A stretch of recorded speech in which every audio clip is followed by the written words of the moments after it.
Hey guys, Nicky here. We have about 2 weeks left in the season. I'm recording this on the 27th of December, so before the Monday night game, but before week 17 actually gets started. And I have the day off today, and I'm feeling kind of crummy. So I'm gonna kind of cheer myself up a little bit just by like having a little fun with mock draft machine. Make my own little mock draft. I already actually made one last week, and I was gonna make a video about it, but I didn't have a chance to get it done in time. And then just craziness happened that week. Like Houston won, and I thought they were gonna end up with the number one pick for sure. Like it was just a week of madness, so that just scrambled my whole thing up. So now I've got to try and like make a new one. So we're just going to go off of what the draft order is at this moment. I know it's going to completely flip itself on its head in the next couple of days, but that's what we're going with. So because otherwise I would have to spend like 20 minutes like figuring out okay, I think that this team is going to lose, and then they're going to have this record, and this, and that, and this, and it's just all going to be completely made obsolete in a week anyway. So let's just do this now. For posterity's sake, we're at this exact moment in time. Let's figure out who is going where. And we're starting off with the team that has the number one overall pick, the biggest dumpster fire in the league. Yes, that's right, ladies and gentlemen. It is the Jacksonville Jaguars. And right now, they've made at least the biggest addition by subtraction that they could have possibly made by getting rid of Urban Meyer, but they need help at just about every other position. All right, the only positions I would say that they have sorted are quarterback and maybe running back. Like as the mock draft machine says, they need help literally everywhere else. I'm not even exaggerating. Wide receiver, tight end, tackle, interior line, edge rusher, interior defensive lineman, linebacker, corner, safety. Yeah, that's literally everything. I think except maybe defensive end. I think that's different from edge, but not sure. But anyway, so right now, if you're looking for an edge rusher, you got a choice. If you have the number one overall pick, you have a choice between Aiden Hutchinson and Kayvon Thibodeaux. Now, Thibodeaux's been a little bit more of the athletic freakazoid coming into this. Like he was already getting named as the number one overall draft pick like before the season started. So he's the dude that's been penciled in as the number one overall pick the whole year. And Aiden Hutchinson's kind of popped up into the discussion over the last month of the college season, like especially that game against, I want to say Ohio State, where he just was like, hi, I'm here. So really, at this point, it's 1A, 1B. Like, what color jersey do you want your elite pass rusher to have? Green or blue? But I think they go with the higher ceiling, and I think Kayvon Thibodeaux has the higher ceiling out of the two. So I think they take Kayvon Thibodeaux, number one overall. That feels like it makes the most sense. So next up, we got Detroit. They have a lot of needs too. I am a little bit perturbed by not only one but two wide receiver needs. That's a bit odd, and also considering that maybe their best player right now is their third round rookie Amon-Ra St. Brown. So not loving your attitude right now, Draft Network. But yeah, they need a little bit of everything. They drafted Penei Sewell in last year's draft, and they have I think the right tackle is actually pretty good too, but I can't remember his name. But so the Lions are good there, but again, everywhere else. So really, it's a no-brainer. Like, if Aiden Hutchinson is available for the Lions to take at number 2, they gotta take him. He's from Michigan, for God's sake. It's a slam dunk, no question about it. Especially considering, like, the thing is, I don't think they'll end up getting the number 2 overall pick, because I think that they might squeak out one more win or something and like end up having to take someone else, like maybe a Matt Corral or something like that. But at this stage, Aiden Hutchinson is the great move. Now, we come to the Houston Texans, and guess what? They need an edge rusher too, and whoops, they're gone. They could go George Karlaftis. I've seen some stuff on Karlaftis. He is the truth, and he would be really, really good. And they could go quarterback. I've seen a lot of people say quarterback, but I don't think they will. Like, Davis Mills has been not bad the last couple of weeks, especially in that win over the Chargers. He was actually good. Like, they might have something, and I don't think it's worth spending the number 3 overall pick in order to try and, like, make that better. So I think that Davis has basically, he's earned one more season at least, and maybe some competition from a second round pick, or maybe they keep Tyrod Taylor around just to see if he pushes Davis a little harder, better, stronger, faster. But if they don't go edge and they don't go quarterback, then their next needs would be in the secondary. There's 2 really good people in the secondary that they could go for, either Derek Stingley Jr. or Kyle Hamilton. And really, there's no wrong answer to this question. Like, they need some help in the secondary. I think they're actually, like, not the worst in the league in terms of, like, passing yards. But that's mostly just because they're usually, like, so far behind that teams don't really need to throw on them. So yeah, they don't get a ton of passing yards against them, but make no mistake, they need help. So I think that they go for the more complete player out of the 2, which is Kyle Hamilton. Derek Stingley Jr., he can be a little bit, I don't know what the word is, like maybe unfocused would be a good way to put it. But like when he's on, he is on. But I think Hamilton goes to the Texans, and that leaves the Jets at number 4, who also need a corner. And, hey, look, they need an edge rusher, too. Wow, all these bad teams. They all need edge rushers. But, no, I think that they go with Derek Stingley Jr. He is that shutdown, like, this half of the field is mine player whenever he's on his game. Like, he led the 2019 LSU Tigers in interceptions as a true freshman. Like, think about that. Like, 2019 LSU Tigers, one of the greatest college football teams of all time, and he led the team in interceptions as a goddamn true freshman. Bam. Easy. Next. So now we got the Giants. The first of their 2 picks in the top 8. So I think we're seeing something right now.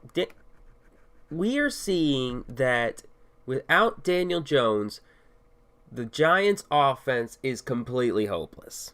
They are shit without Daniel Jones, which is a pretty damning statement because Daniel Jones isn't the greatest in the world. But I think that they really, really, really need to just... They need to protect Daniel Jones is what they need to do. They need to keep him upright. So I think they go offensive tackle. Now, they could go Ekwumekwanu, but he's more of a guard.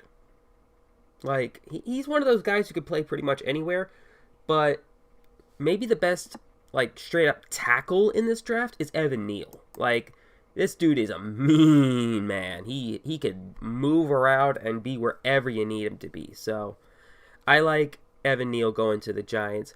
Start him off on the right side. Have him replace Nate Solder, who honestly should have retired 3 years ago.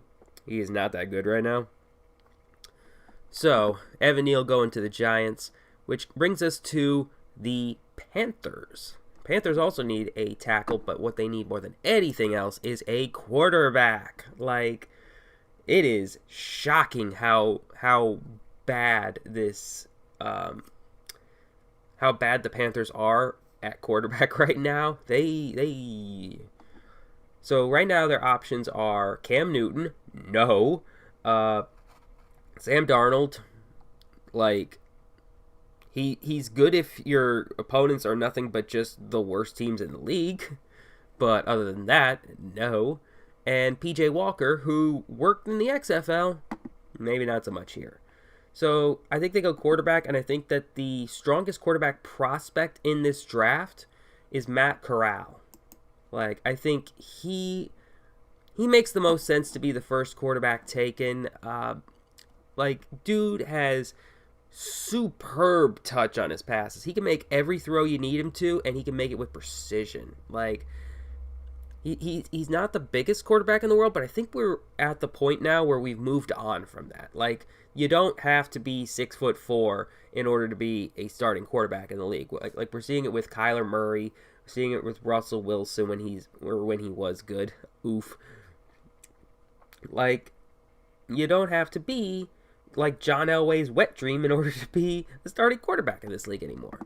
So I think Matt Corral, going in the first 6, he's not a complete quarterback by any means, but I think he'll be good enough to be their starter from day one, even though that means that they're probably going to have to eat that contract that they gave to Sam Darnold. So, my condolences. All right, Jets are back on the board. We had them take Derek Stingley Jr. at 4.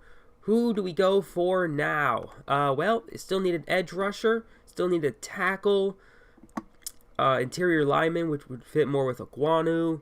But I think that the play here would actually be George Karlaftis out of Purdue. This dude has some crazy big upside. He's fast. He can get around people like effortlessly. Like, he has the potential to be as good or even better than the top 2 edge rushers in this class. So I have high hopes for George Karlaftis.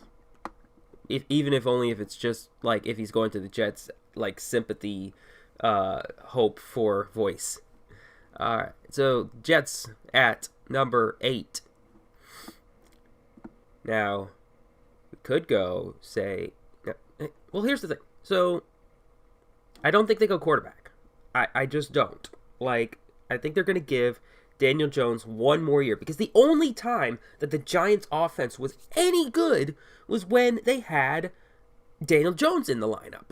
Like, Daniel Jones, he's not the most consistent quarterback in the world, but he will give you games where, like, he is the best player on the field sometimes.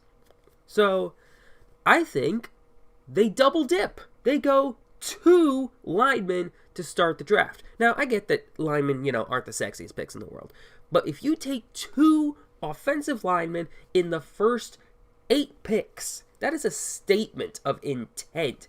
That is you saying, we are going to give this guy every chance in the world to be a strong quarterback. And Ekwonu makes them that much better. He can start at left guard immediately, replace Matt Skura, send his ass to the bench. Goodbye. Ekwonu, I think, makes a ton of sense there. Oh, my voice is like getting all nasally and stuff. Oh, I hate it. Ugh. All right, so next comes the Washington football team.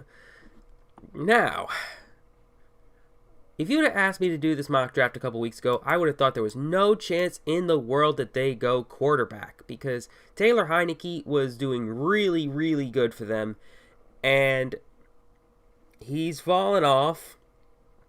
He's not as good as I would have hoped, and if you look at what they have coming back next season, who's going to be their starter? Is it going to be 40-year-old Ryan Fitzpatrick? Is it going to be Taylor Heinicke, who is seeming to be Gardner Minshew 2.0? Is it going to be Garrett Gilbert? I should certainly hope not. So there is a strong chance that they go Kenny Pickett here. I don't think they do, though.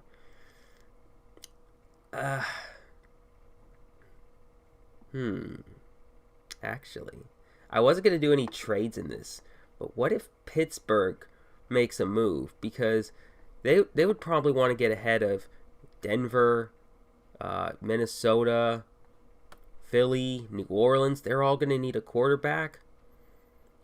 Oh, I could see it. Oh, I am seeing this happen right before my very eyes. Damn you! Ah! Fuck. Okay. If this thing allowed trades, I would find a way to get Pittsburgh up from 16-9 because, man, that Kenny Pickett would be just perfect there. Look at the school. It's in the name. But I guess that's not happening because the Draft Network is a asshole. So fine. Dick. Alright, so who did they go for instead? There isn't really a safety in this class that I would consider worth taking with a top 10 pick that isn't named Kyle Hamilton. So I think he's off the table. I don't think they go quarterback either. Really, I think this would be a time to trade down. But I don't think we're going to be able to, so I think they got to go with Kenyon Green. Right now he's set to be a guard, but right now the center, or like the interior of... You know what? Actually, no. Because the interior of this line is actually pretty darn good. They got Brandon Scherf. They got... They got some other people. I know that the guards and I think the center are actually all right for these guys. So if they go offensive line, they would theoretically have to go tackle, which would mean Charles Cross. Did they go wide receiver, though? Wide receiver could be a move, too, because right now at receiver, it's basically just Scary Terry, and... Well, they got a couple other pieces, so I can't say that. So, I don't feel great about this, but I think I'll just go with Charles Cross. Like, protect that offensive line, maybe find a quarterback in the second. There's going to be some good ones hanging around. So, Atlanta, 10. Now, despite what I said, if this team didn't have Matt Ryan, they would be so much worse than they actually are. So I don't think Atlanta goes quarterback here. Edge rusher is possible with David Ojabo. I think he might be a little bit overrated because he had... oh, hello, cat. He had Aiden Hutchinson on his other side, so... that helps, and Atlanta really does not have that guy. But I think the actual better play would probably be Jordan Davis. He could be that interior lineman that just, destroys the other team's run game, I think he has that in him. So let's go Jordan Davis going to Atlanta. And now we come to number 11. This is, I think, the first team that could really make a push to try and pick up a quarterback in front of Pittsburgh, which I think is why they would make that jump up to try and trade with Washington. So, do they go Kenny Pickett? Let's look at what they've got right now. It's either Teddy, I can't stay healthy, or throw more than 30 yards downfield, Bridgewater, or Drew, I have serious turnover problems, Lock. If the Broncos are going into 2022 with one of those guys penciled in as their starter, they have made serious issues. That something has fallen through. I think you just take the quarterback because he's right there.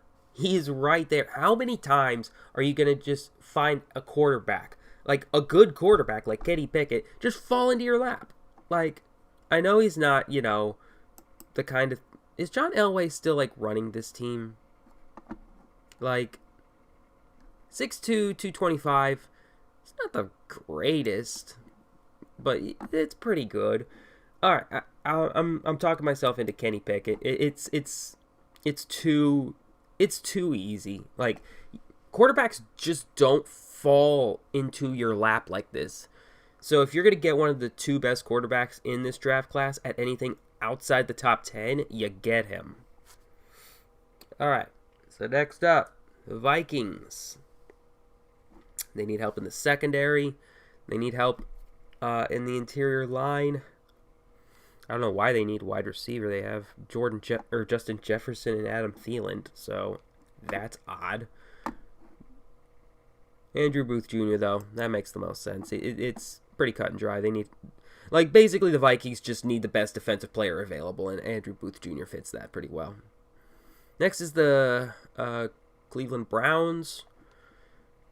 Do they go edge rusher? Like, give Miles Garrett like a partner on the other side? That could be David Ojabo. Could also maybe go interior line. Really, any of these top three fit with their needs pretty well. I don't think they go wide receiver. It just doesn't feel like the right place to do that. So I think they go edge. Give Myles Garrett what's the word I'm looking for? Give him a running buddy. Give him somebody who can clear up those double teams that he's going to be getting, and they go David Ojabo. All right, so next is the Philadelphia Eagles, and depending on how you feel about Jalen Hurts, I feel like the Eagles' offense is pretty much complete. Like, they don't need really anybody else in the second or on offense, because like their offensive line is fuck off my screen. Ugh. So they already got possibly their quarterback of the future with Jalen Hurts. Wide receiver is set, tight end is set, the offensive line is pretty good, and you don't go running back this high.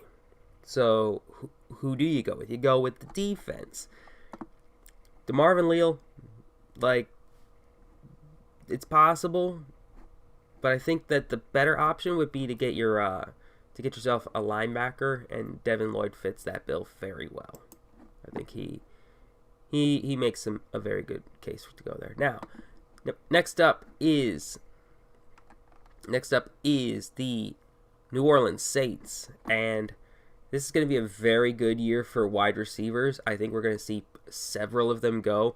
I honestly considered having a wide receiver go at 10 to Atlanta, because by God, they need help in their receiving core. But New Orleans has it, and they have their pick. Who do you want? Now, I believe it's Garrett Wilson is the one who, of the two Ohio State receivers, Garrett Wilson is more of the slot receiver guy. And I don't think they need that, because they have Michael Thomas if he's ever coming back. So I don't think they go Garrett Wilson. I think that instead they go Chris Olave. Like, he's the guy. Go up, make contested catches, do the things you need to do. Okay. Oh, God. I'm going to sound awful. Okay, Pittsburgh Steelers are up next. The Steelers were lambasted last year for not taking somebody to fix their god-awful offensive line. So, I think they go here. I think that they take one of the better offensive linemen available in this draft. If they want to go guard, they'll go Kenyon Green. If they want to go center, they'll go Tyler Linderbaum. Like, you could go either way. I think I'm going to go Linderbaum, just because, like, center, I think, is a more dire need for them. But he can also, I think he can play guard as well, but I could be wrong on that. All right, next, the LA Chargers. These are some odd needs. Edge rusher, tight end. Well, they could go Trayvon Walker, but that's already a bit of a stretch. Tight end, no. Find that in, like, the third or something. Like, DeMarvin Leal's just been falling, so there you go. I don't see them going wide receiver, though. They went wide receiver in last year's draft, I think. Or not last year's, but, like, a recent one. And they got Keenan Allen and Mike Williams, so they don't need to do that. Raiders, next. What do the Raiders need? They can go corner. They can go wide receiver. So the Raiders, I think, are... I looked this up, and they were, like, last in the league in terms of interceptions. So, yeah, let's get that. Find ourselves a corner.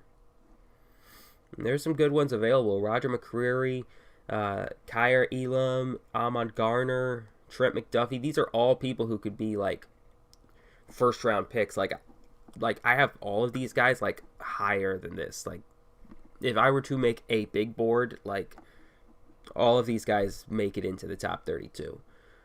But we'll go ahead and give them Roger McCreary. Give them something for that ailing secondary.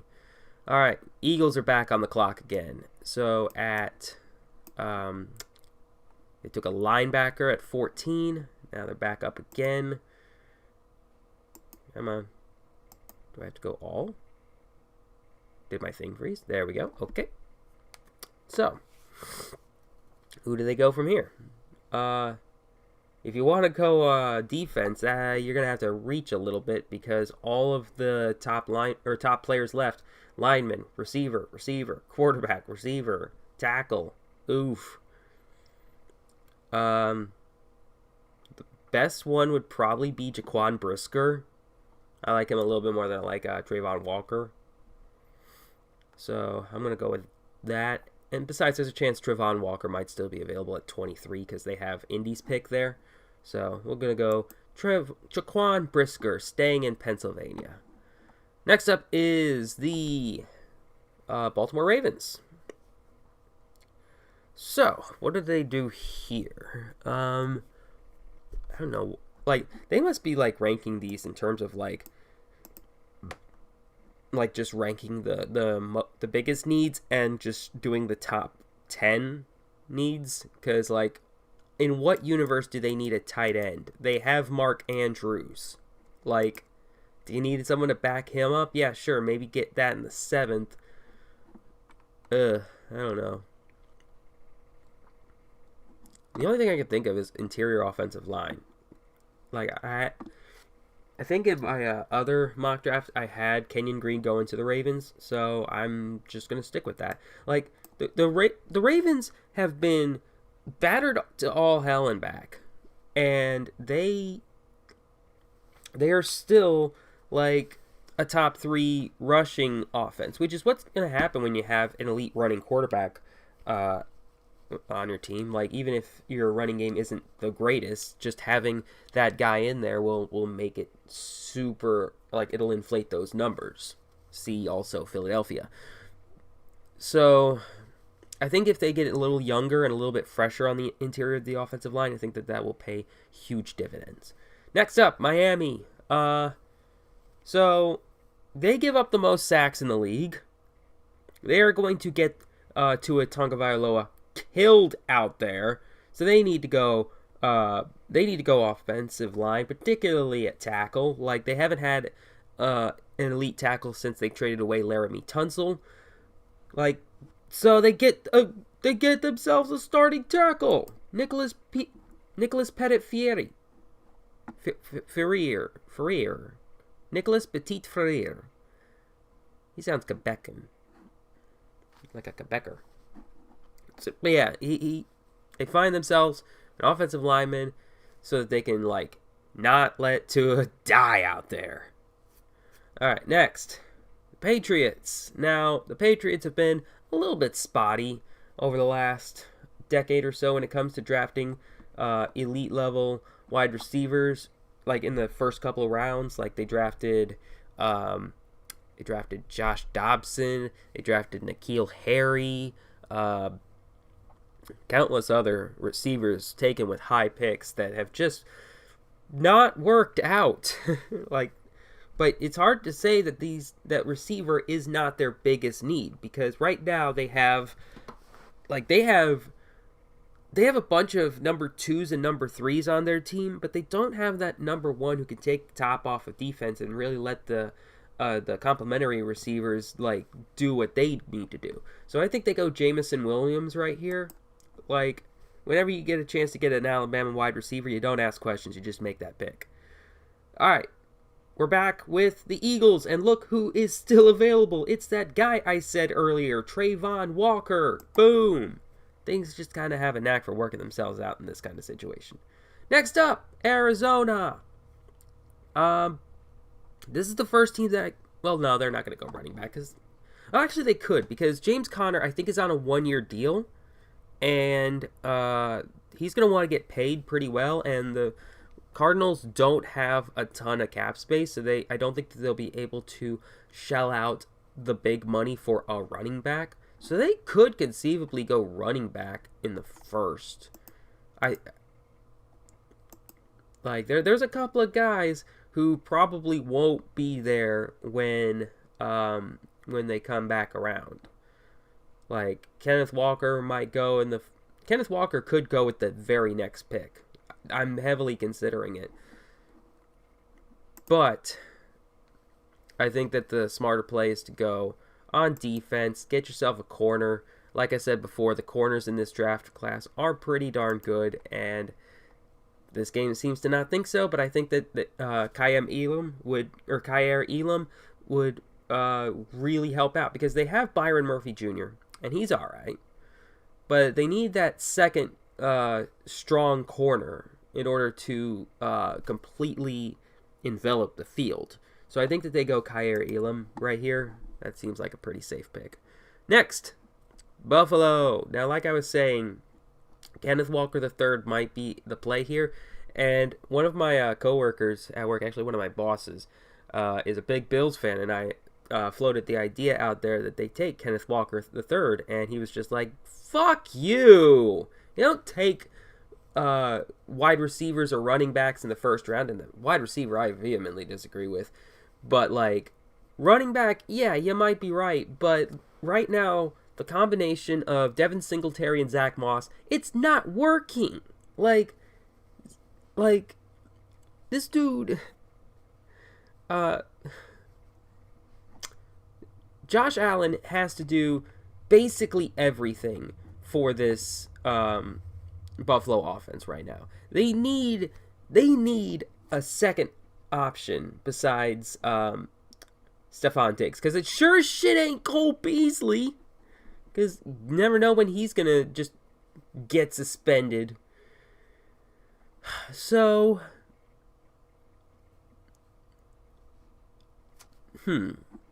I can't check out what their third round or their second round picks are, but I'm guessing they have a second round pick around the same place. And if they go running back, then the top running back in this class, Kenneth Walker III, he's not going to be there. So I think they go, but I do still think that they need to find another receiver to help out Stephon Diggs. So I think they go Garrett Wilson. Because like I said before, Chris Olave was the guy who took the top off of defenses. Garrett Wilson is more of the slot guy, and I feel like Buffalo will be very happy to move on from Cole Beasley. So I think they go Garrett Wilson. All right, Cincy's next. So the Bengals have been kind of beaten up over the last couple of years because they've just let Joe Burrow get destroyed in the pocket.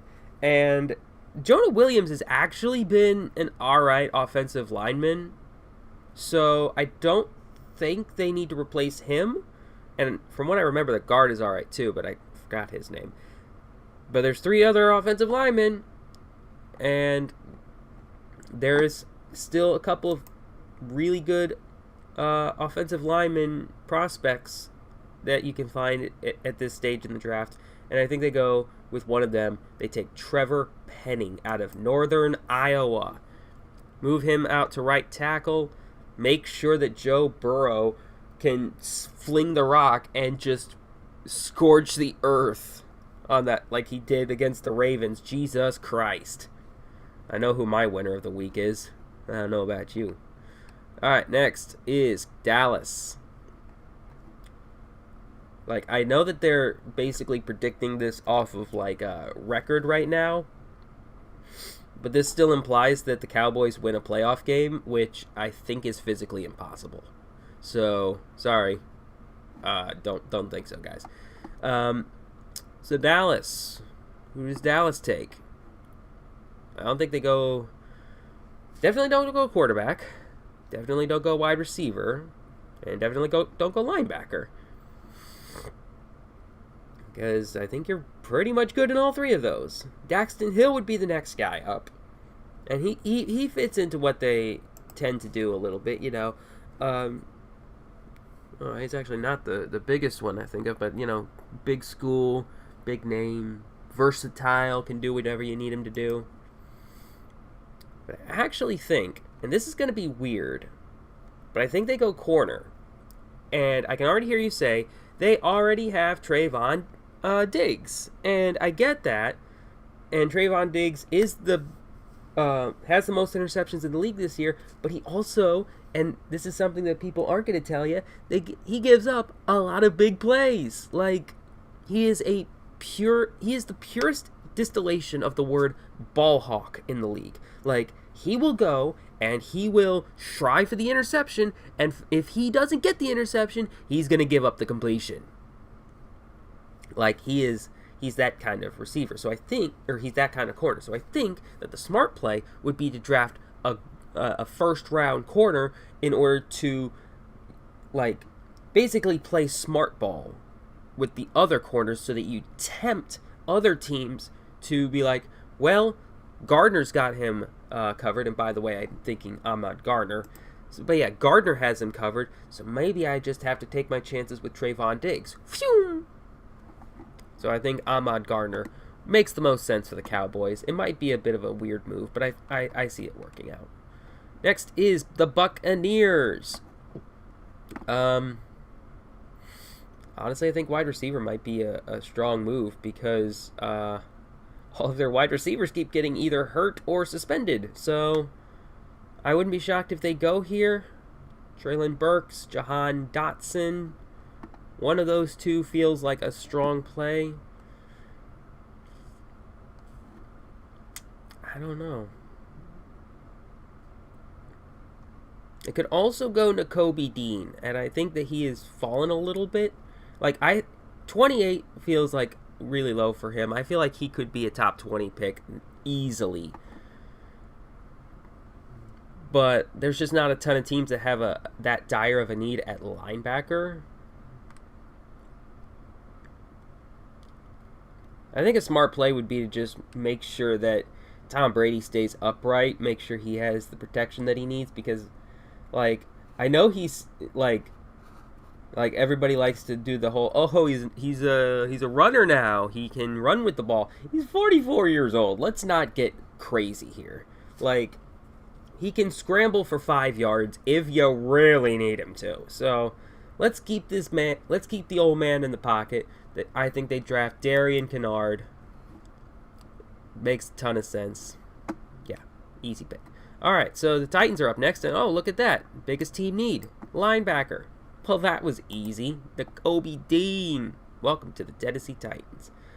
All right, so this pick I feel like is going to be very interesting because this is the first place that I could see a quarterback going since Kenny Pickett went to the Broncos. The Lions are right there. Now, I'm not the hugest fan in the world of Sam Howell. He doesn't leap off the table in any real regard, but like, he is an option. There's also Desmond Ridder, Carson Strong. If you want to get really wild, Malik Willis. But I think, my nose, I hate this.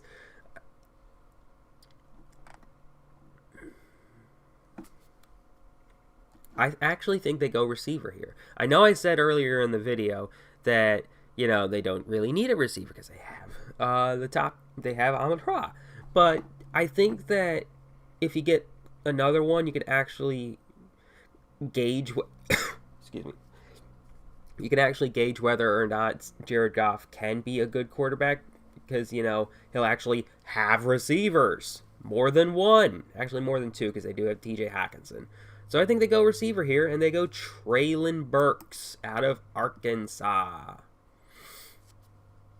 That feels like a strong play. So next is the Kansas City Chiefs. And I think that this team also goes wide receiver because they were showing a clip earlier in the season, whenever the Chiefs were kind of struggling, and like they were showing a bunch of Patrick Mahomes' interceptions, and they all seem to bounce off the receiver's hands. And I'm just like, that's not Pat's fault. I mean, maybe it's not the most, like, maybe he could have put it a little bit better on the money, but like, they're literally bouncing off the receiver's hands, and they're acting like this is somehow Pat's fault. So I think that they need some help at receiver. Like, they got Tyreek Hill, who is already in the elite number one, but aside from that, like, Brian Pringle is okay, but like, I still need to see him like develop a little bit better before I'm ready to call him like your undisputed starter. Actually, no, they don't go wide receiver because they have a guy on their team whose name is Daniel Sorensen, who is like the target of all of the ridicule in the world. So yes, Daxton Hill from Michigan to Kansas City. Send that man to the bench. That felt really easy. And now, finally, at wide receiver, at number 32, we have the Super Bowl champion Green Bay Packers that only killed me a little bit on the inside. And I feel like winning the Super Bowl will only be part of their goal, because now they have to bring back Aaron Rodgers, and they have to convince him that, like, we're not just trying to get one Super Bowl. We're trying to have you be our guy for the entirety of your career. Like, we don't want this to be like what happened with Brett Favre. We want you to be the guy who is Packers for life. And I think they do that by finally drafting him a strong wide receiver. They have Devontae Adams, but they need that number 2 receiver, and you could go either Jahan Dotson or Drake London or George Pickens. Actually, some of these guys aren't quite as hyped as others, but like, yeah, Jahan Dotson out of Penn State. There you go. Okay. So I've been sick for the last hour and just been talking nonstop. That probably wasn't the greatest idea, but yeah. I think this is your first round right here. Kayvon Thibodeau, number 1. Aiden Hutchinson, 2. A couple of more defensive players. Like, that's the thing. The top of this draft is very defensive heavy. Like, I'm seeing 6 defensive players going in the top 10, and the 3 of the 4 that don't are offensive tackles. So this isn't a pretty top of the draft, but it is a strong top of the draft, and I feel like any of these guys could be like anchors of their respective defenses. Then you got Kenny Pickett going, or you also have Matt Corral at 6, Kenny Pickett at 11. They're the only 2 quarterbacks I have going in the first 2 rounds, although I think that early second you're going to get a rush of them with like Desmond Ridder, Carson Strong, Malik Willis. Like, they could get something like that. And then starting around 15, you get... Actually, no, because the next wide receiver you get goes at 25. But yeah, like, I think that this is your first round. At least this is my 1.0 of the draft. You know, we've still got the playoffs. We still got the combine, training camp, all kinds of stuff to work through. So we are not even close to being at the finish line of this. But I think this is good for right now. So let me know what you think of this draft in the comments. Maybe give me your own mock draft. Like, who do you think might go a little higher? Who do you think might drop? Let me know. And with that, I will see you guys later.